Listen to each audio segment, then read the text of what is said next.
अस्सलामुअलैकुम जी, वेलकम हो गया यूट्यूब से नवे आने वाले दोस्तों का। लो जी नेर चल गया जे काला शाह इतने भाजन सियालकोट झेलम गुजरात का जो हाल होया ना इधर उस तो भी ज़्यादा बुरा हाल है। काला शाह भाजन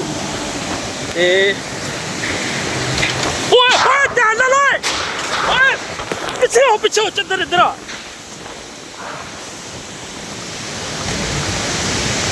दीवार दे पर्दे थले नहीं खलोना। ओए होए होए उस्ताद जी चद्दर उड़ के गई जे, अल्लाह पाक ने बचाया।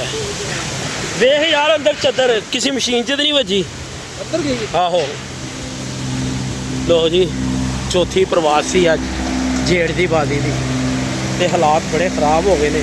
कबूतर अज एक नहीं बैठा यार, चदर तो बच के नहीं, चदर उड़ के गई ने, चदर तो बच के नहीं। लो जी कबूतर एक भी नहीं पैना सर जी, जो हालात होए ना कबूतर भाजन एक भी नहीं पैना। सीन है चल गया जी। ए वेखो लाइट हुई हुई सी मोबाइल की तेज पर सारा शान है और खुले इलाके कबूतर एक भी नहीं पैना।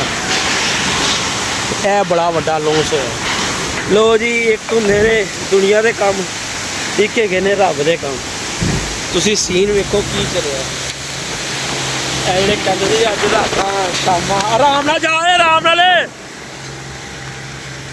अल्लाह पाक ने अपनी कार जोड़ा सी ना निज़ाम वो चला है। चलिए यार अंदर चलिए जरा।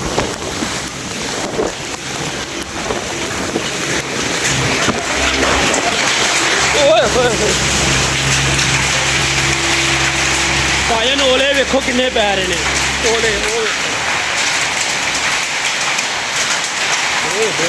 आवाज़ सुन रहे हो तुसी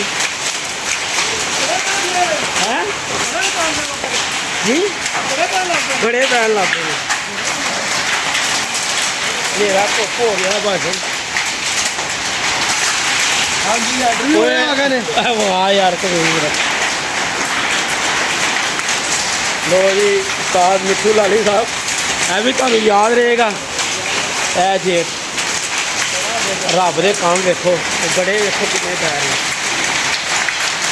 लिया दरा पीस लिया दरा एक अद्धा खा के जमीन चुकी हो गई लिया जड़ियाँ उड़दियाँ नवे सैट करेंगे। आराम नाल आराम नाल आराम नाल।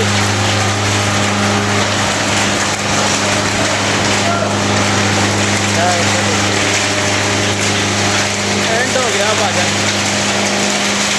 नल्ला है वह नल्ला है राजी कहानी खत्म भाजन। राईविंड राईविंड की लोकेशन है उस्ताद मुंतजर मेहंदी या मिठू लाली के करीब की कह लो, उन्होंने इलाके की कह लो। वो चद्दर भी चद्दर बच गई है, वो टायर टूर नाल नहीं बची। सुनाओ जी की बनेगा अज? जी सारा कुछ गरक गरक गरक जेल हो गई। हाँ अज तो पहले जेलम गड़ा वेखो कितना पै रहा यार। सारिया पार्टियां गई गई रब ही एक जे किसी का अज वो बैठे होंगे जिन्होंने पहले बह गए ना वो विनर है। भाजन यहो जहा अन्ना तूफान है ये ना जी कोई इंतहा नहीं है। बारिश का पानी है चेक करो बारिश भाजन घर पहुँचने वाला काम ही नहीं रहा कबूतर का और झटपट ही काम होया मिनट सेकंडा के। अज जिन्होंने पहले बह गए होने ना उन्होंने ही जितना है।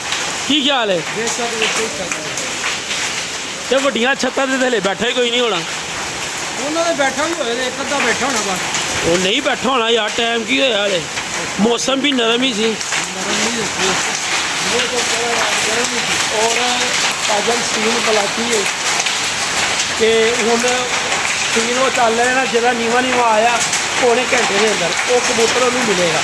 तो जो पौने घंटे के अंदर भी नहीं घर पहुँच सकिया फिर आसमान तो ही मिलेगा। हैं जी ये हाँ जी बिल्कुल हैं जी बाबा जी बिल्कुल साथ मतलब।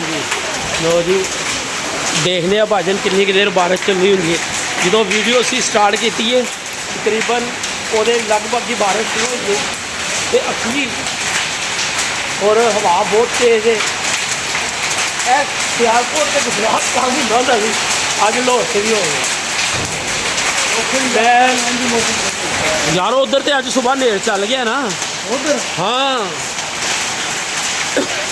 ਔਰ ਬਾਅਦ ਚ ਤਾਂ ਕੋਈ ਨਹੀਂ ਹੋਈ।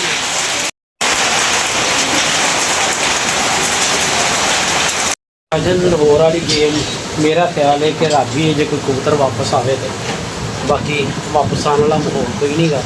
ਨੁਕਸਾਨ ਕਾਫੀ ਵੱਡਾ ਹੋਏਗਾ ਅੱਜ ਕਬੂਤਰਾਂ ਦਾ, ਤੇ ਜਿਨ੍ਹਾਂ ਦੇ ਬੈਠ ਗਏ ਹੋਣਗੇ ਜ਼ਾਹਿਰ ਗੱਲ ਹੈ ਉਹਨਾਂ ਨੇ ਕੁਛ ਨੰਬਰਾਂ 'ਤੇ ਆਉਣਾ, ਤੇ ਜਾਂ ਜਿਹੜਾ ਤੂਫਾਨ ਚੱਲ ਗਿਆ ਨਾ ਜਾਂ ਬਾਰਿਸ਼ ਜਿਹੜੀ ਚੱਲ ਗਈ ਹੈ, ਮੈਨੂੰ ਨਹੀਂ ਲੱਗਦਾ ਕਬੂਤਰ ਉੱਠ ਕੇ ਆਉਣਗੇ ਸਾਰਾ। ਠੀਕ ਹੈ, ਬਾਕੀ ਰੱਬ ਜੋ ਮਰਜ਼ੀ ਕਰ ਸਕਦਾ ਹੈ, ਖੁਸ਼ ਰਹੋ ਆਬਾਦ ਰਹੋ। ਹੈ ਹੈਗੀ ਹੈ ਟਾਈਮ ਕੀ ਹੈ ਨਹੀਂ 9:30 ਦੀ ਅਪਡੇਟ ਇਨਸ਼ਾਅੱਲਾ ਤआला ਕੋਈ 11 ਤੋਂ 12 ਵਜੇ तक दूसरी अपडेट लाऊंगी, जो भी निज़ाम है दसांगे इंशाअल्लाह। शानी भाई वास्ते स्पेशल पैगाम है, बिल्कुल टेंशन ना लो, परेशानी ना लो, अल्लाह बेहतर करेगा। कुछ नहीं होता, लफ्ज़ निकलते थे आते जाते रहते हैं, कोई ऐसी गल नहीं। मेरी दुआ है मैं तुहाडे कोल नाराज़ नहीं गा, खुश रहो आबाद रहो। अल्लाह हाफिज़।